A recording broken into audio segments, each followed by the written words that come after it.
Hello everyone, welcome to think it logical. Thank you so much for appreciating our videos. तो आज इस video के अंदर हम डिस्कस करने वाले हैं बबल शॉट के बारे में। इसके अंदर हम बात करेंगे कि बबल शॉट को इंप्लीमेंट करने के लिए हम क्या क्या स्ट्रेटेजी फॉलो करते हैं, कौन कौन से स्टेप्स फॉलो करते हैं इसको इंप्लीमेंट करने के लिए। तो एक एग्जांपल के थ्रू हम अच्छे से समझेंगे कि कैसे कैसे बबल शॉट वर्क कर रहा होता है। पूरे आइटरेशंस चलाकर देखेंगे और देखेंगे कैसे कैसे इसके स्टेप्स जाते हैं। उसके बाद हम इंप्लीमेंट करके देखेंगे अपने बबल शॉट को और देखेंगे अपनी कोडिंग स्क्रीन के अंदर कैसे ये बबल शॉट वर्क कर रहा है, और वाया दैट हम उसकी time complexity and space complexity भी एनालाइज करेंगे। इन द एंड हम ये भी समझेंगे कि कैसे कैसे इंपॉर्टेंट क्वेश्चंस पूछे जाते हैं बबल शॉट्स के अंदर, इंटरव्यूज के अंदर। तो उस सेक्शन को देखना ना भूलें। इससे पहले आप वीडियो के अंदर खो जाए, हमारी वीडियो को लाइक करिए, सब्सक्राइब करिए और जितना ज्यादा से ज्यादा शेयर कर सकते हैं उतना ज्यादा से ज्यादा शेयर करिए। तो चलिए स्टार्ट करते हैं अपनी वीडियो को। तो चलिए सबसे पहले ये समझ लेते हैं बबल शॉट होता क्या है। ये एक सिंपलेस्ट फॉर्मेट है किसी भी डेटा को शॉर्ट करने का। जनरली बहुत ज्यादा प्रैक्टिकल यूज इसके है नहीं, एजुकेशनल पर्पस के लिए यूज होता है, जस्ट ये बताने के लिए कि शॉर्टिंग किस तरह से होती है। बट स्टिल एक इंपॉर्टेंट कॉन्सेप्ट है, पता होना चाहिए, बेसिक्स पता होना चाहिए। तो ये वो one of the basic concept है किसी भी डेटा को शॉर्ट करने का। लॉजिक कैसे काम करता है इसका, तो सिंपली लॉजिक ये काम कर रहा होता है कि हमारे यहां पर इसके अंदर पूरे के पूरे एरे के ऊपर एक लूप चलता है, ठीक है, और वो अपने एडजेसेंट एलिमेंट को चेक करता हुआ जाता है। अगर उसको अपना एलिमेंट उससे बड़ा मिलता जाता है तो वो उसके साथ में स्वाइप करता जाएगा, ठीक है, और उस बड़े एलिमेंट को राइट पहुंचाता हुआ चला जाएगा। ये हमारे लॉजिक के ऊपर डिपेंड करता है कि हम छोटा एलिमेंट को कंपेयर कर रहे हैं या बड़े को कंपेयर कर रहे हैं। बड़े को कर रहे हैं तो हम उसको राइट ले जाएंगे, एक्सट्रीम राइट पर हो जाएगा, तो वो असेंडिंग ऑर्डर के अंदर हमारे पास शॉर्टिंग हो जाएगी। अगर हम उसके अंदर छोटे नंबर को देख रहे हैं तो उस केस के अंदर क्या होगा कि हमारे पास में छोटा नंबर आगे चलता चला जाएगा, तब भी हमारा असेंडिंग ऑर्डर के अंदर शॉर्टिंग हो जाएगी, ठीक है ना। ये हमारे लॉजिक के ऊपर डिपेंड करता है कि हम कहां पर मूव कर रहे हैं। इस केस के अंदर हम एग्जांपल के लिए ले लिखे चलते हैं कि हम बड़ा नंबर को राइट में ले जाते जा रहे हैं। फॉर एग्जांपल जैसे हमारे पास में यहाँ पर 7 है, तो एक जो लूप चल रहा है ये किससे कंपेयर करेगा, इसके एडजस्टेंट के साथ कंपेयर करेगा। यहाँ पर देखेगा कि 6 क्या 6 इससे छोटा है या बड़ा है, वो कहता है छोटा है। तो एक काम करो भाई, इसको स्वैप कर लो। तो मेरा जो इंटरमीडिएट एरे बनेगा वो क्या बन जाएगा, वो बन जाएगा 6, 7, 4, 2, 9 एंड 8। फिर कंपैरिजन किससे होगा कि यहाँ पर पॉइंटर मूव हो गया, ये किससे कंपेयर होगा, अब ये 4 से होगा कंपेयर, इससे भी बड़ा है ये। तो क्या करेगा, एक और स्वैप हो जाएगा यहाँ पर। तो यहाँ पे एक स्वैप हुआ था, यहाँ पर भी एक स्वैप हो गया। नया एरे क्या बन जाएगा, इंटरमीडिएट एरे, वो हो जाएगा 6, 4, 7, 2, 9, 8। दोबारा कंपेयर करेंगे, फिर ये कंपेयर करके देखेगा ये भी इससे भी बड़ा है, तो फिर ही दोबारा स्वैप हो जाएगा। यहाँ एक और स्वैप हो गया, नया इंटरमीडिएट एरे हो जाएगा मेरे पास 6, 4, 2, 7, 9 एंड 8। अब कंपैरिजन हो रहा है 7 का किससे, 9 से। ये तो नहीं है इससे बड़ा, तो क्या होगा, यहाँ पर स्वैप नहीं होगा। मेरा नया पॉइंटर अब कहां पर आ जाएगा, पॉइंटर मेरा पहुंच जाएगा इस जगह पर। अब क्या होगा, इंटरमीडिएट एरे क्या बनेगा आइट्रेशन के अंदर, 6, 4, 2, 7, 9, 8। मेरा पॉइंटर यहां पर था, मैं इसको कंपेयर करूंगा इसके नेक्स्ट के साथ में, ये इससे छोटा है तो यहां पर एक स्वैप हो जाएगा, ठीक है। 6, 4, 2, 7, 8, 9, ये पहुंच गया लास्ट में। ये मेरा लास्ट एलिमेंट है, देख सकते हो फर्स्ट आइट्रेशन के अंदर हमारे पास में लार्जेस्ट एलिमेंट जो है एरे का वो आ गया है, ठीक है ना, एक्सट्रीम राइट में। तो सेम प्रोसीजर चलता है, मल्टीपल लूप्स चलते हैं। अब नेक्स्ट लूप चलेगा वो बचे हुए एरे के ऊपर चलेगा, ठीक है। तो इसलिए इसके अंदर भी वही सेम स्ट्रेटेजी जो हमने सिलेक्शन शॉट के अंदर डिस्कस करी थी कि ये सबट्रैक्ट एंड कॉन्कर स्ट्रेटेजी के ऊपर वर्क कर रहा है, तो वही सेम स्ट्रेटेजी यहाँ पर भी लग जाएगी, क्योंकि हम एरे को डिवाइड कर दे रहे हैं। एक पोर्शन को हमने शॉर्ट कर दिया और बचे हुए पोर्शन के ऊपर हम वर्कआउट करेंगे, तो ये आइट्रेशन दोबारा यहाँ पर चलेगा। यही लॉजिक हमें यहाँ पर बनाना होता है। इसी तरीके से हमारा बबल शॉट काम कर रहा होता है। तो चलिए आगे बढ़ते हैं और इसी एग्जाम्पल को फर्दर बढ़ाते हैं आगे, और आगे का इंप्लीमेंटेशन चेक करके देखते हैं कि कैसे हमारे पास में ये पूरा का पूरा एरे शॉर्ट हो जाएगा। तो हमारा फर्स्ट आइट्रेशन जो है यहाँ पर हमारा हो चुका है। फर्स्ट आइट्रेशन का हमें पता चल गया कि हमारा इंटरमीडिएट एरे जो है हमारे पास में फर्स्ट आइट्रेशन के बाद में ये बनेगा। तो काम करते हैं, इस रिजल्ट को उठाकर हम डाल देते हैं और आगे वाला पार्ट जो है उसके ऊपर वर्कआउट करते हैं, ठीक है। चलो एग्जाम्पल को आगे लेके चलते हैं। तो इसका हमारे पास जो आउटपुट आया था वो ये आया था कि हमारे पास में 6 यहाँ पर आया था, 4 यहाँ पर आया था, 2 यहाँ पर आया था, 7 यहाँ आया था, 8 यहाँ आया था एंड 9 यहाँ आया था, ठीक है ना। ये हमारे पास में एरे बना था उस टाइम पर। ये हमारे पास में फर्स्ट स्टेप के अंदर हो गया। आगे बढ़ते हैं, अब दोबारा ये लूप, ये तो ऑलरेडी यहाँ पर शॉर्टेड है, तो ये तो मुझे चेक नहीं करना। अब मुझे सिर्फ इतने एरे के ऊपर काम करना है, ठीक है ना। तो मैं इस एरे के ऊपर काम करूंगा। दूसरा लूप जब मेरा चलेगा यहाँ पर, सेकंड राउंड मेरे पास में चलेगा, उसके अंदर मेरा पॉइंटर द्वारा यहीं से स्टार्ट स्टार्ट होगा। इंटरमीडिएट उठा लेते हैं, फटाफट फटाफट करते हैं। ये इसके साथ जाएगा, स्वैप होगा क्योंकि राइट चले जाएगा, तो यहाँ से कट करके यहाँ पर आ जाएगा 4 और यहाँ पर आ जाएगा 6, ठीक है। फिर इसका कंपैरिजन होगा इसके साथ में, ये भी बड़ा है, यहाँ भी एक स्वैप होगा, तो एक और यहाँ पर इंटरमीडिएटरी यहाँ पर स्टेप आ जाएगा, यहाँ पर आ जाएगा 6। अब इस 6 का एंड 7 का कंपैरिजन होगा, ये स्वैप नहीं होगा क्योंकि ये इससे छोटा है। अब मेरा पॉइंटर आ जाएगा इधर, इसका कंपैरिजन होगा इसके साथ में, ये भी छोटा है, तो यहाँ पे भी स्वैप मेरा नहीं होगा। अब मेरा जो यहाँ तक एरे हो गया, एंड हो गया, तो मेरा इंटरमीडिएट सेकंड स्टेप पर एरे क्या आ गया, 4 2 6 7 एंड 8 9 यहाँ पर था। तो अब देखें तो हमारे पास में लास्ट के ये दो आइटरेशंस के अंदर लास्ट के 2 हाईएस्ट एलिमेंट्स मेरे पास आ चुके हैं। अब मेरे को जो काम करना होगा वो इतने एरे के ऊपर करना पड़ेगा, ठीक है। थोड़ा बोर्ड क्लीन कर लेते हैं। अब हमारा लूप जो चलना है वो हमारा इतने एरे के ऊपर चलना है, इस एरे के ऊपर हमारा लूप चलना है। हमारा इनिशियल पॉइंटर होगा थर्ड आइटरेशन के अंदर, वो होगा यहाँ पर 4 पर। 4 का कंपैरिजन होगा 2 के साथ में, 2 के साथ जैसे ही कंपैरिजन होगा यहाँ पर स्वैप होगा क्योंकि यहाँ पर ये एलिमेंट इससे छोटा है और 4 इससे बड़ा है, तो यहाँ पर आ जाएगा 2 और यहाँ पर आ जाएगा 4। 4 का कंपैरिजन होगा 6 के साथ में, कोई स्वैप नहीं होगा क्योंकि ये उससे छोटा है, पॉइंटर आ जाएगा 6 पर। इसका कंपैरिजन होगा 7 के साथ में, यहाँ भी कोई स्वैप नहीं होगा, पॉइंटर आ जाएगा मेरे पास में 7 पर। 7 पर जैसे ही आएगा तो ये लास्ट ऑफ द एलिमेंट होगा, तो यहाँ पर कुछ नहीं होना है। तो मेरे पास में जो अब नेक्स्ट एरे आएगा वो क्या आ जाएगा, जो नेक्स्ट एरे आएगा वो मेरे पास 2 4 6 7 8 9, और यहाँ तक हमारा एरे जो है कंप्लीट जो है शॉर्टेड हो चुका है। ये पूरा एरे हमारा शॉर्टेड हो गया 3 आइटरेशंस के बाद में। थोड़ा बोर्ड क्लीन कर लेते हैं, 4th आइटरेशन पर आ जाते हैं। 4th आइटरेशन हमारे पास में क्या करता है कि हमारे पास में एरे अब जो चलेगा वो इतने के ऊपर हमारे पास शॉर्टिंग वर्क कर रही होगी। फर्स्ट पॉइंटर मेरे पास होगा यहाँ पर, इसका कंपैरिजन होगा इसके साथ में, इसके नेक्स्ट एलिमेंट के साथ में। जब हम यहाँ पर देखेंगे कि क्या ये इससे बड़ा है बड़ा नहीं है, तो यहाँ पे कोई स्वैप नहीं होगा। पॉइंटर पहुंच गया मेरा यहाँ पर, इसका कंपैरिजन इसके नेक्स्ट के साथ में होगा, इसका कंपैरिजन इसके साथ होगा, यहाँ भी कोई स्वैप नहीं होगा क्योंकि ये भी इससे छोटा है। तो यानी कि ये जो एलिमेंट है ये मेरे पास लार्जेस्ट एलिमेंट है इस छोटे सेक्शन का, तो यानी कि ये भी शॉर्टेड हो गया। यहाँ पर भी मेरे पास में लार्जेस्ट एलिमेंट आ गया है, तो मेरा नया एरे बन जाएगा। वो क्या बनेगा, 2 4 6 7 8 एंड 9। हम यहाँ पर ये देख सकते हैं कि हमारा इतना जो एरे है ये ऑलरेडी शॉर्टेड हो चुका है आफ्टर 4th आइटरेशन। बचा हुआ एरे हमारे पास में रह गया है ये, इसके ऊपर हमें ऑपरेशन करना है जो कि हमारे पास में होगा 5th स्टेप। 5th स्टेप मेरे पास में यहाँ पर आने वाला है। इससे पहले थोड़ा बोर्ड क्लीन कर लेते हैं। 5th स्टेप के अंदर क्या होगा, हमारे पास में हमारा पॉइंटर होगा यहाँ पर, इसका कंपैरिजन होगा इसका एडजेसेंट के साथ में। ये लास्ट एलिमेंट है, इससे आगे इसका कंपैरिजन होना नहीं है। तो हम देखेंगे क्या यहाँ पर कोई स्टेप की जरूरत है। ऑलरेडी ये जो है इसका राइट साइड वाला एलिमेंट जो है 4 मेरा इससे बड़ा है, तो यहाँ पर स्वैप की जरूरत नहीं है, तो ये अपनी पोजीशन पर ही रहेगा, ये ऑलरेडी बड़ा है।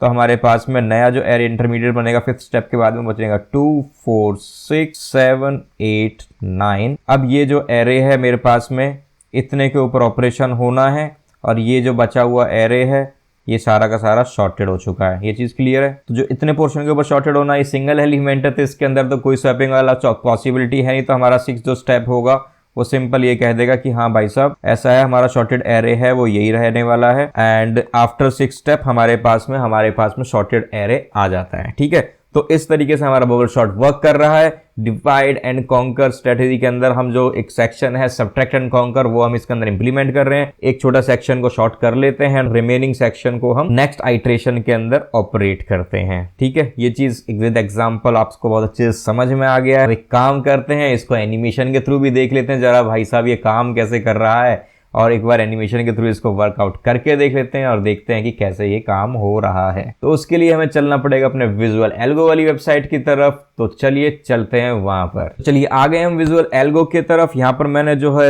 हमारा एरे है वो मैंने यहाँ पर डाल दिया है। आप देख सकते हैं यहाँ पर ये उसी ऑर्डर के अंदर जिसमें हमने अभी वर्कआउट किया था उसी के अंदर मैं डाल दिया है। यहाँ पर सिंपल सा एक काम करना पड़ेगा, मैं इसकी स्पीड थोड़ी स्लो कर लेता हूँ जिससे कि आप लोग इसको देख पाएं, ठीक है। अब इसके अंदर वर्किंग कैसे हो रही है, जैसे हम शॉर्टिंग स्टार्ट करेंगे देखो ये क्या करेगा। फर्स्ट एलिमेंट हमारे पास में यहाँ पर आएगा, इसने कंपेयर किया इन दोनों के साथ में, फिर देखा इससे बड़ा है क्या, वही जो हम कर रहे थे, फिर देखेगा इसके एडजेसेंट बड़ा है क्या, उधर चला स्वैप हो जाएगा, फिर इससे बड़ा है क्या, नहीं है, इससे बड़ा है नहीं है, तो ये वाला स्वैप हो जाएगा, ठीक है। ये हमने किया था, लार्जेस्ट एलिमेंट हमारे पास आ गया है। नेक्स्ट स्टेप के अंदर सिंपल वही दोबारा हो रहा था, हम यही चलते जा रहे थे। नेक्स्ट आइटरेशन के अंदर भी चेक करेगा, लास्ट एलिमेंट को चेक नहीं करेगा क्योंकि ऑलरेडी वहाँ पर शॉर्टेड है। इसी ऑर्डर के अंदर ही स्लोली चलता जा रहा है और हमारे पास में हर एक एलिमेंट को कंपेयर करता जा रहा है। ये इसके अंदर इसका खासियत है और बैड थिंग भी है कि ये हर बार चलेगा, चाहे वो ऑलरेडी शॉर्टेड हो या ना हो। यहाँ पर जैसे लास्ट टाइम आपने देखा था वहाँ पर ऑलरेडी शॉर्टेड था, बट स्टिल भी वो उसको फिर भी कंपेयर कर रहा था। तो इस तरह से हमारे पास में ये बबल शॉर्ट वर्क कर रहा है, और ये हमने एनिमेशन के थ्रू हमने इसके अंदर देख लिया है कैसे ये काम होता है। चलिए आगे बढ़ते हैं और करते हैं अपनी इम्प्लीमेंटेशन, कोड के थ्रू देखते हैं कैसे ये काम हो रहा है, और अब चलते हैं अपनी कोडिंग स्क्रीन की तरफ। तो जैसे आप देख सकते हैं हमारे पास में हमारा बॉयलर प्लेट रेडी है, जिसके अंदर हमने सेम एरे यहाँ पर ले लिया है एज एन इनपुट। एक हम यहाँ पर फंक्शन डिफाइन कर रहे हैं, बबल शॉर्ट नाम का एक फंक्शन है जो कि एक एरे एज एन इनपुट ले रहा है। हमने कुछ कंसोल कर लिया है यहाँ पर। बिफोर शॉर्टिंग जो है हमारे पास में जो ये एरे है वो कैसा दिख रहा है, आफ्टर बबल शॉर्ट जो है वो एरे मेरा कैसा दिख रहा है, क्योंकि ये इन प्लेस जो है हमारे पास में शॉर्टिंग एल्गोरिथम स्ट्रेटेजी है, इसके अंदर हमारा सेम एरे के अंदर ही काम हो रहा है, तो इसलिए हमें डिफरेंट एरे की ज़रूरत नहीं पड़ रही है। तो हम सेम एरे को यहाँ पर प्रिंट करके देख रहे हैं, मतलब कि आफ्टर बबल शॉर्ट ये एरे जो है रियल फॉर्मेट के अंदर भी अपना शॉर्टेड फॉर्मेट के अंदर आ ही जाएगा। तो चलिए इसका इंप्लीमेंटेशन करते हैं। जैसे कि हम डिस्कस ऑलरेडी कर चुके थे, इसके अंदर एक लूप चलेगा। वो क्या करेगा, यहाँ से स्टार्ट होगा, ठीक है, मान लो फर्स्ट से स्टार्ट हुआ, 7 से यहाँ पर स्टार्ट हुआ वो, और उसके बाद में वो रेस्ट ऑफ द एलिमेंट के साथ कंपेयर करता हुआ जाएगा। फिर उसके सेकंड आइट्रेशन होगा, फिर रेस्ट ऑफ द एलिमेंट के साथ में कंपेयर करता चला जाएगा। तो ये इसके अंदर स्ट्रेटेजी रहने वाली है, यानी कि एक लूप के अंदर एक और लूप चलेगा। और मेन जो लूप होगा, जो आउटर लूप होगा, वो बाहर वाले एलिमेंट के साथ में अंदर के सारे एलिमेंट्स को कंपेयर कर रहा होगा। तो इस तरह से हमारी ये स्ट्रेटेजी चलने वाली है। तो चलिए इसको स्टार्ट करते हैं इम्प्लीमेंटेशन करना। फर्स्ट एंड फॉरमोस्ट हम लेंथ निकाल लेते हैं अपने एरे की, जो कि बहुत ही आसान है निकालना। एरे डॉट लेंथ से हम इसको निकाल सकते हैं। अगर आपने हमारी एरे वाली वीडियोस नहीं देखी है और आपको ये एरे डॉट लेंथ समझ में नहीं आ रहा है, तो हमारी प्लेलिस्ट में जाके एरे डॉट लेंथ चेक कर लीजिए कि एरे डॉट लेंथ क्या होती है। बेसिकली प्रॉपर्टी होती है एरे के अंदर, जो कि उस एरे की लेंथ निकाल के दे देती है कि उसका एरे का साइज क्या है। तो चलो नेक्स्ट स्टेप हमारे पास में क्या होगा। नेक्स्ट स्टेप हमारे पास में ये होने वाला है कि हम एक लूप चलाने वाले हैं, और उस लूप के अंदर हम ये सारे के सारे ऑपरेशन करने वाले हैं, जिसके अंदर हम कंपेयर करके देखेंगे उसके एलिमेंट्स के, और अगर वो एलिमेंट हमारे पास में छोटा है तो हम उसको स्वैप कर देंगे, अदरवाइज नहीं करेंगे। ठीक है, चलो पहला लूप चलाते हैं। फॉर हमारे पास में एंटायर एरे के ऊपर हमारे पास में ये एक लूप चला दिया है। इसके अंदर हम क्या करेंगे, एक और लूप चलाएंगे। वो कहाँ तक चलेगा, हमारे लास्ट एलिमेंट से एक स्टेप पहले। समझ पा रहे हो क्यों ऐसा मैं कह रहा हूँ, लास्ट एलिमेंट से एक स्टेप पहले। मेरा जब भी एक आइट्रेशन कंप्लीट हो जाता है तो उसके अंदर जो ग्रेटेस्ट एलिमेंट है वो लास्ट जगह पर आ जाता है, तो दोबारा उसको चेक करने की जरूरत ही नहीं है। मतलब कि जो मेरे पास में नेक्स्ट लूप चलना चाहिए वो n-1 मीन्स इसकी अगर लेंथ n थी तो n-1 तक चलना चाहिए था। ठीक है, जब इसकी लेंथ थी उसकी लेंथ से एक कम से चलना चाहिए था मेरे पास में। उसके बाद में एक और आइट्रेशन कंप्लीट हो गया तो मतलब 2 लेंथ कम हो जाना चाहिए। ठीक है ना, एक और आइट्रेशन कंप्लीट हो गया तो मतलब 3 लेंथ कम हो जाना चाहिए। तो कहने का मतलब ये है, जहाँ पे मेरा आई इंक्रीज हो रहा था मैं उसकी लेंथ में से उस आई को माइनस कर दूंगा, तो मेरे पास में जो ये रिमेनिंग लेंथ है वो आ जाएगी। वहां तक हम अपना इसका जो आइट्रेशन है, जो इसके अंदर इनर लूप चलेगा, वहां तक हम इसको चलाएंगे। ये चीज क्लियर समझ में आ गई है। तो सेम लॉजिक हम यहाँ पर लगाते हैं इनर लूप के लिए, और एक और फॉर लूप लगाते हैं यहाँ पर। फॉर जे जो है हमारा स्टार्ट हो रहा है 0 से। जे कहाँ तक जाएगा मेरे पास में, जे जा रहा है मेरी जो लेंथ है, लेंथ -1 मतलब उसकी जो टोटल जो इंडेक्स पोजीशन वो आ गई। और आई जो मैंने लिखा है वो आई क्या माइनस करा, जो भी यहाँ पर आई की वैल्यू होगी, जो मैंने आपको समझाया था कि हमारे पास में एक आइट्रेशन के अंदर हम अपना लूप चलाएंगे यहाँ तक, सेकेंड आइट्रेशन के अंदर हम लूप चलाएंगे यहाँ तक, थर्ड आइट्रेशन के अंदर हम लूप चलाएंगे यहाँ तक। ठीक है ना, तो ये मैंने जो समझाया था वही लॉजिक मैंने यहाँ पर लगा दिया है। यहाँ पर मैंने ये लेंथ -i-1, आप समझ ही रहे होंगे कि लेंथ जो है उसकी एग्जैक्ट फिगर बताता है, अमाउंट, क्योंकि हमारा इंडेक्स 0 से स्टार्ट होता है, इसलिए हम यहाँ पर -1 भी कर रहे हैं। ठीक है, जे प्लस होना ही होना है, जे को इंक्रीमेंट होना ही होना है। इसके बाद अब बस यहाँ पर सारा का सारा काम हमारा हो चुका है। यहाँ पर सिर्फ एक लॉजिक लगना है, यहाँ पर सिर्फ एक इफ कंडीशन लगनी है कि अगर वो एलिमेंट हमारे पास में राइट साइड वाला एलिमेंट अगर छोटा है तब तो स्वैप कर लो, नहीं तो उसको स्वैप मत करो। ठीक है ना, ये जो भी कंपैरिजन है हमारे पास में, हम इसको कंपेयर करके देख लेंगे। अगर वो बड़ा है तो हम उसको वैसे ही छोड़ देंगे, अगर वो छोटा है तो हम उसको मूव कर लेकर आ जाएंगे लेफ्ट के अंदर। सिंपल सा लॉजिक है और कुछ नहीं है। ये हमारे हाथ में है कि हम किस ऑर्डर में इसको करते हैं। हम बड़े को छोटे से कंपेयर कर रहे हैं, छोटे को बड़े से कंपेयर कर रहे हैं, ये हमारे हाथ में लॉजिक है। इसके अंदर कोई बड़ा प्रॉब्लम की बात नहीं है। तो चलो लॉजिक लगा देते हैं अपना। If array of J means इसका जेथ पोजीशन, लेट्स से ये वाला नंबर है 7, अगर ये वाला नंबर मेरे पास में बड़ा है किससे बड़ा है, इसके नेक्स्ट से, मतलब j+1 से बड़ा है, ठीक है ना। तो मेरा अगर ये वाला नंबर ये j+1 से अगर बड़ा है तो उस केस के अंदर क्या करना पड़ेगा, मैं इसको राइट में मूव कर रहा हूं। तो कहने का मतलब यहाँ पर क्या हो रहा है, यहाँ पर हो रहा है अगर मेरा 7 जो है बड़ा है 6 से, तो सिर्फ उसी कंडीशन के अंदर मैं स्वैप करूंगा, अदरवाइज मैं स्वैपिंग नहीं करूंगा। तो यहाँ पर मैं इसको क्लोज कर देता हूं, जिससे कि जब ये इससे बड़ा होगा तभी इसके अंदर घुसेगा, इस इफ कंडीशन अंदर घुसेगा, अदरवाइज वो नहीं घुसेगा। ये चीज क्लियर समझ में आ गई है। तो चलिए अंदर घुसते हैं। अब यहाँ पर क्या काम करना है, यहाँ सिंपल स्वैपिंग करनी है, अदरवाइज तो कुछ नहीं करना। तो चलो स्वैपिंग का कोड आपको पता ही है, एक टेम्परेरी वेरिएबल के अंदर उस एलिमेंट को ले लो, उस एलिमेंट को उसके नेक्स्ट एलिमेंट से रिप्लेस कर दो और नेक्स्ट एलिमेंट पे टेम्परेरी वेरिएबल डाल दो, बात हो गई खत्म। इतना सा मेरा काम होना है और हमारे पास में ये बबल शॉट रेडी हो गया। छोटा सा लॉजिक है, नथिंग स्पेशल, इसमें कुछ भी नहीं है और हमारा ये लॉजिक रेडी हो जाता है। इसको एग्जीक्यूट करके देख लेते हैं क्या हमारे पास में आउटपुट आता है। बहुत ही शानदार हमारे पास में आउटपुट आया है। हमारा इनपुट था ये जो कि अनऑर्डर्ड था और अब ये असेंडिंग ऑर्डर के अंदर हमारे पास डेटा आ गया है।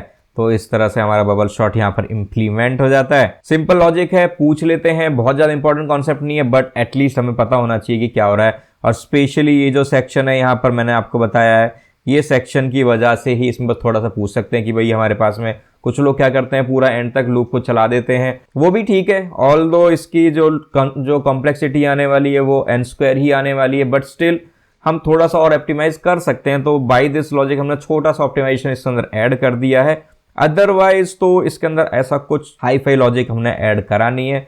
तो इस तरह से हमारा बबल शॉट यहाँ पर इंप्लीमेंटेड हो चुका है। एग्जीक्यूट भी करके देख लिया और हमारे पास में जो इसका आउटपुट आया है वो एज पर एक्सपेक्टेशन आ चुका है। तो ये भी बहुत अच्छा काम हो गया है। तो चलिए आगे बढ़ते हैं और ये देख लेते हैं इसकी time complexity and space complexity कैसे मेजर करने वाले हैं। देखो यार, जिसने हमारी बिगो वाली वीडियो नहीं देखी है वो जाके हमारी बिगो वाली वीडियो देख लीजिए, मैंने पिन कमेंट उसको कर दिया है। आप उसके अंदर अच्छे से समझ सकते हैं कि हम time complexity and space complexity कैसे निकालते हैं किसी भी एल्गोरिथम की। बेस्ड ऑन दैट इन्फॉर्मेशन हम साफ साफ कंक्लूड कर सकते हैं कि एक लूप तो ये चलना ही चलना है। इस लूप की वजह से हमारे पास में ऑर्डर ऑफ n तो हमारे पास में कॉम्प्लेक्सिटी यहाँ पर आई रही है। सेकेंडली यहाँ पर हमारे पास में जो है ना ये कॉम्प्लेक्सिटी डिक्रीज होती जा रही है। तो अब देखते जा रहे हो हमारे पास में जो लूप चल रहा है ये कितनी बार चलेगा हमारे पास में, ये हमारे पास में डिक्रीजिंग ऑर्डर के अंदर जा रहा है। मतलब पहले चलेगा 1 टाइम, फिर 2 टाइम, 3 टाइम, मतलब पीछे से देखते हैं। अगर n टाइम, n से n-1 time, n-2 time, n-3 time, तो ये कितना आता है हमारे पास में n into n+1/2 means n²। ठीक है ना, मतलब कि हमारे पास में जो इसकी कॉम्प्लेक्सिटी आने वाली है, इसकी वजह से जो इन दोनों की वजह से जो कॉम्प्लेक्सिटी आने वाली है वो n इंटू n+1/2, ठीक है, order of n into n+1/2 ये आने वाली है, जो कि हम इसको नॉर्मलाइज करेंगे तो इसको ऑर्डर ऑफ n² ही हम इसको कैलकुलेट करेंगे। ठीक है ना। अगर आपको ये बात नहीं समझ में आ रही है कि मैंने इसको कैसे करा है तो आप हमारी बिगो वाली वीडियो को जरूर जाके देखें, हमारी प्लेलिस्ट के अंदर देखें, ऑल्दो मैंने इसको पिन कमेंट भी कर दिया है। तो ये हो गई हमारे पास में। दूसरी चीज़ हम ये देख सकते हैं कि हमने यहाँ पर कोई एडिशनल स्पेस नहीं लिया, एक्सेप्ट एक ही हमने लेंथ वेरिएबल डिक्लेयर किया और एक ये टेम्प वेरिएबल डिक्लेयर किया है। ये बहुत कांस्टेंट स्पेस है, इसने ऑर्डर ऑफ 1 जो हमारे पास में स्पेस कॉम्प्लेक्सिटी है इसकी, ठीक है ना, order of 1 constant space complexity. Same complexity हमारे पास में इसकी आ रही है और सेम कॉम्प्लेक्सिटी इन वेरिएबल्स की आ रही है, ठीक है ना, ये भी ऑर्डर ऑफ 1 है। तो कांस्टेंट कॉम्प्लेक्सिटी से कोई फर्क पड़ता नहीं है। सेम एरे हमने एज अ इनपुट जो डाला था वही हमने इसके अंदर काम किया है, तो इसलिए हमने कोई एडिशनल स्पेस यहाँ पर ली नहीं है। तो ये भी हमारे पास में ऑर्डर ऑफ 1 होगी इसकी स्पेस कॉम्प्लेक्सिटी। तो टाइम कॉम्प्लेक्सिटी बहुत हाई है, order of n² and space complexity हमारे पास में बहुत खासी अच्छी है जो कि ऑर्डर ऑफ 1 है। कांस्टेंट स्पेस कॉम्प्लेक्सिटी है जो कि बहुत ज़्यादा एफिशिएंट, बहुत ज़्यादा अच्छी होती है हमारी रिक्वायरमेंट्स के हिसाब से। तो चलिए ये चीज़ हमने देख ली है, हम इसके अंदर इसको इसके चार्ट्स के थ्रू भी चेक कर लेते हैं। चलते हैं अपनी पीपीटी स्क्रीन की तरफ। तो जैसे कि हम यहाँ पर देख सकते हैं हमारा बबल शॉट यहाँ पर हमने दिखा रखा है। बबल शॉट की हमारे पास में बेस्ट केस जो है कॉम्प्लेक्सिटी है वो order of n, average case order of n² and worst case order of n²। Most of the case के अंदर यही होता है हमारे पास में कि इसका जो कॉम्प्लेक्सिटी होती है ऑर्डर ऑफ n² ही आती है, जो कि बहुत ज़्यादा ऑप्टिमम तरीका है नहीं। ऑल्दो स्पेस कॉम्प्लेक्सिटी हमारे पास में ऑर्डर ऑफ 1 ही आती है एज कम्पेयर टू, हमने ऑलरेडी यहाँ पर सिलेक्शन शॉट हमने देख लिया था। सिलेक्शन शॉट का जो हमारे पास में बेस्ट केस था ऑर्डर ऑफ n² था, ऑल्दो यहाँ पर ऑर्डर ऑफ n है। ये इसके अंदर एक इम्प्रूवमेंट है, अदरवाइज इसका जो average case and worst case almost same है and the space complexity is also same. तो तो ये भी हमारे पास में सेम है। तो हम ये दो सॉर्टिंग एल्गोरिथम अभी तक देख चुके हैं, तो ये भी हमने कंपेयर करके देख लिया इसकी टाइम एंड स्पेस कॉम्प्लेक्सिटी क्या होने वाली है। तो चलिए अब इससे सबसे ज़्यादा इंपॉर्टेंट सेक्शन में हम आ चुके हैं, जो कि है इसका एक कंक्लूजन, जिसके अंदर हम देखेंगे इसकी टाइम का स्पेस कॉम्प्लेक्सिटी क्या होती है, ये इंटरनल सॉर्टिंग टेक्निक है, एक्सटर्नल सॉर्टिंग टेक्निक है, ये स्ट्रक्चर के ऊपर डिपेंड करता है नहीं करता, स्टेबल है या फिर उसकी एल्गोरिथम अप्रोच क्या है। ऑल्दो ये सब कुछ जो है हम थोड़ा थोड़ा डिस्कस ऑलरेडी कर चुके हैं, बट फिर भी एज अ कंक्लूजन हमें एक बार डिस्कस करना ही पड़ेगा और बताना पड़ेगा, क्योंकि ये भी हमारे पास में इंटरव्यूज के अंदर पूछा जाता है। तो टाइम कॉम्प्लेक्सिटी जैसे कि आप देख चुके थे कि भाई बेस्ट केस के अंदर यहाँ पर क्या होने वाला है, वो ऑर्डर ऑफ एन आने वाला है, and rest of the cases के अंदर हमारे पास में ऑर्डर ऑफ एन स्क्वायर ही होने वाला है। वो आप समझ चुके हो कि इसके अंदर दो लूप चलने हैं तो वो चलने ही है, उसके अंदर कोई ऐसी कंडीशन नहीं लगा रखी है। अगर हम उसको और मॉडिफाई करें और कोई कंडीशंस लगाकर हम ये चेक करें कि यार शॉर्टेड है नहीं है सब, तब उस केस के अंदर हम उसके अंदर थोड़ा सा उसको ऑप्टिमाइज कर सकते हैं, जिसके अंदर हम ये ऑर्डर ऑफ वन कह रहे हैं बेस्ट केस के अंदर। Otherwise most of the case यही आने वाला ऑर्डर ऑफ एन स्क्वायर। ये भी कॉन्ट्रोवर्शियल हो सकता है आपके लिए, कुछ लोग तो कह देते हैं कि यार हमारे बबल शॉट के अंदर ऑर्डर ऑफ एन स्क्वायर ही आता है, वो बात बाकी बेस्ट केस की बात करते ही नहीं है। बाकी स्टिल हम ये कह सकते हैं, ठीक है ना। तो ये चीज़ हमें समझ में आ गई। इसके अंदर टाइम कॉम्प्लेक्सिटी क्या होती है, स्पेस कॉम्प्लेक्सिटी भी हम देख चुके हैं, ऑर्डर ऑफ वन ही रही है इसके अंदर। तो स्पेस कॉम्प्लेक्सिटी हमारे पास में ये भी हम चेक कर चुके हैं क्योंकि इन प्लेस काम हो रहा है। अब हम ऑलरेडी देख रहे हैं स्पेस कॉम्प्लेक्सिटी इसकी वन है, तो बेस्ड ऑन दिस ये इंटरनल होगा या एक्सटर्नल शॉर्टिंग टेक्निक होगी। भाई यार सारा का सारा काम हम उसी के अंदर ही कर रहे हैं, हम कोई एडिशनल से एरे तो ऐड कर नहीं रहे हैं, तो यानी कि ये इंटरनल सॉर्टिंग टेक्निक्स की यूज करने वाली एल्गोरिथम है, तो ये इंटरनल सॉर्टिंग टेक्निक इसके अंदर यूज होगा। तो नेक्स्ट चीज हम जो देख लेते हैं कि ये हमारे पास में स्ट्रक्चर पे डिपेंड करता है या कंटेंट के ऊपर डिपेंड करता है। भाई इसका लूप तो हमेशा चलना ही चलना है, चाहे कुछ भी डेटा दे दो, तो यानी कि उसके ऊपर कोई ना वो कंटेंट के ऊपर डिपेंड नहीं करना, ना ही हमारे स्ट्रक्चर को कर रहा। तो ये ऑर्डर ऑफ एन स्क्वायर हमेशा इसीलिए तो ले रहा है ना, क्योंकि भाई उसको कोई भी डेटा दे दो, हम भी फिर भी कह सकते हैं कि हाँ यार ये कंटेंट के ऊपर तो डिपेंड नहीं करता, स्ट्रक्चर के ऊपर फिर भी ये डिपेंड करता है, ठीक है ना। ये हम इसको कह सकते हैं कि हाँ यार एक जो उसको ऑर्डर दे दिया उसी ऑर्डर में चलता रहेगा। इट डजंट मैटर्स कि इसका कंटेंट क्या है, इसको शॉर्टेड डेटा दे रहे हैं अनशॉर्टेड डेटा दे रहे हैं। बहुत अच्छी बात हो जाती है कि स्टेबल है या अनस्टेबल है, ये समझना बहुत जरूरी है। कैसे समझ पा सकते हैं हम इसको, जो हमने यहाँ पर इंप्लीमेंट करके देखा था, हमने देखा कि अगर हमारे पास में जो 7 आया था, ठीक है ना, ये जब यहाँ पर पहुंचा तो हमेशा ये 8 और 9 से आगे ही है, यहाँ पर भी ये 8 एंड 9 से आगे ही था, ठीक है ना। चेक कर लेते हैं 2 हमेशा 9 एंड 8 से आगे ही था, यहाँ पर भी 9 एंड 8 से आगे ही है। 8 को चेक कर लेते हैं हम, यहाँ पर 8 से ऐसा तो कुछ भी नहीं रहा हमारे पास में एलिमेंट की उसकी वजह से जो इसके बाद के एलिमेंट हमारे पास में आ रहे हैं उनका ऑर्डर चेंज हुआ हो। तो यानी कि जिस सीक्वेंस के अंदर ये होने चाहिए थी उसी सीक्वेंस के अंदर हो रहे हैं ये, ठीक है ना। ये सिर्फ और सिर्फ अगर हमारे पास में यहाँ पर ऐसा होता, यहाँ पर इस 4 की जगह यहाँ पर एक 2 होता, ठीक है ना, तो जब ये कंपैरिजन हो रहा होता, 7 तो आगे चला गया, जब 6 का कंपैरिजन हो रहा होता 2 से, ठीक है, तो 2 यहाँ पर आ जाता, फिर दोबारा 6 का फिर 2 से हो रहा था, फिर 2 यहाँ पर आ जाता, तो प्रिजर्व तो रहा ना। ये चला गया इधर, ये चला गया इधर, तो इन दोनों का जो रिलेटिव ऑर्डर था वो तो हमारे पास में सेम ही रहा ना। तो यानी कि इससे हम ये कंक्लूड कर सकते हैं कि ये जो हमारे पास में एक स्टेबल एल्गोरिथम है, ठीक है, इसके अंदर इसका ऑर्डर चेंज नहीं हो रहा है। ये चीज समझ में आ गई। अप्रोच कौन सी यूज कर रहे हैं कि भाई हम क्या कर रहे हैं, यहाँ पर एक पूरे पोर्शन को शॉर्ट करने के लिए हम एक सेक्शन उसके अंदर शॉर्ट कर ले रहे हैं और बाकी के ऊपर काम कर रहे हैं, फिर एक सेक्शन शॉर्ट कर ले रहे हैं, फिर बाकी ऊपर, यानी कि हम सबट्रैक्ट एंड कॉन्कर टेक्निक को यूज कर रहे हैं। तो यहाँ पर हम सबट्रैक्ट एंड कॉन्कर यूज कर रहे हैं, सबट्रैक्ट एंड कॉन्कर। ओके, तो ये चीज भी क्लियर यहाँ पर हो गई है। तो ये सारी चीजें हमारे पास में समझ में आ गई हैं। तो यही हमारे पास में बबल शॉर्ट होता है। इसके अंदर हमने सारी चीजें इसके अंदर 1 by 1 चेक कर ली थी। हमने सबसे पहले इसका एग्जाम्पल करके देखा, जिसके अंदर हमने फर्स्ट आइट्रेशन चला के देखा था। सेकेंडली फिर हमने उसके अंदर सारे के सारे स्टेप्स देखे। हर स्टेप्स के अंदर हमने देखा कि हमारे पास में ऑर्डर एक प्रिजर्व होता जा रहा है, एक ऑर्डर बनता जा रहा है। इस चीज से एक और चीज हम ये देख सकते हैं कि अगर हमें किसी भी एरे के अंदर हाईएस्ट एलिमेंट अगर निकालना है तो भाई ये सबसे बेस्ट टेक्निक रहेगी, एक आइट्रेशन लगा दो बबल शॉर्ट का और उसके बाद में लास्ट एलिमेंट को दे दो, वही हमारे पास में हाईएस्ट होगा। हमें लास्ट मतलब टॉप 2 एलिमेंट निकालने हैं, टॉप 3 एलिमेंट निकालने हैं, उस सब के लिए बहुत अच्छी टेक्निक रहेगी, बहुत फास्ट रिजल्ट देगा, ऑर्डर ऑफ एन के अंदर रिजल्ट दे देगा, क्योंकि 3 ही आइट्रेशन चलने हैं। अगर हमें टॉप 3 निकालने हैं तो उस केस के अंदर हम बबल शॉर्ट यूज कर सकते हैं। बहुत अच्छी स्ट्रेटेजी रहने वाली है वो काम करने के लिए, ठीक है। तो हमने ये सब कुछ यहाँ पर देख लिया था। उसके बाद हमने इसके अंदर देख लिया था, इसको एनिमेट करके भी देखा था। फिर उसके बाद हमने इसको इंप्लीमेंटेशन करके देखा, उसकी टाइम एंड स्पेस कॉम्प्लेक्सिटी हमने इसके अंदर चेक करी और पूरा का पूरा एक कंक्लूजन हमने यहाँ पर देख लिया। तो इस तरीके से हमारे पास में बबल शॉट यहाँ पर एंड होता है।